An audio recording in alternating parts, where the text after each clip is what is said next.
அண்மை செய்தியாக பார்த்து வருகிறோம். சாராய வியாபாரத்தை தட்டி கேட்ட 2 பேர் கொல்லப்பட்டிருப்பது அதிர்ச்சி அளிப்பதாக அண்ணாமலை தெரிவித்திருக்கிறார். இது தொடர்பான விவரங்களோடு இணைகிறார் செய்தியாளர் லதா. லதா, வணக்கம். விவரங்களை வழங்கலாம்.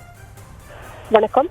பாஜக மாநில தலைவர் அண்ணாமலை பதிவு ஒன்றை வெளியிட்டிருக்கிறார். அதில் மயிலாடுதுறை மாவட்டம் முட்டம் கிராமத்தில் சாராய விற்பனையை தட்டி கேட்ட இன்ஜினியரிங் கல்லூரி மாணவர் உட்பட 2 இளைஞர்களை சாராய வியாபாரிகள் படுகொலை செய்திருப்பது அதிர்ச்சியை ஏற்படுத்தி இருக்கிறது என்றும் அவர்களுக்கு அந்த குடும்பத்தினருக்கு ஆழ்ந்த இரங்கலை தெரிவித்துக் கொள்வதாகவும் குறிப்பிட்டிருக்கிறார். மேலும் தமிழகம் முழுவதும் கள்ளச்சாராயம் ஆறாக ஓடிக்கொண்டிருக்கிறது என்றும் இது அந்தந்த பகுதி காவல்துறைக்கு தெரியாமலா இருக்கும் என்ற கேள்வியை எழுப்பியிருக்கிறார். இன்று சாராய வியாபாரிகளால் 2 இளைஞர்கள் உயிர் போயிருக்கிறதே, மனசாட்சி என்று ஒன்று இருக்கிறதா என்ற கேள்வியையும் அரசை நோக்கி எழுப்பியிருக்கிறார்.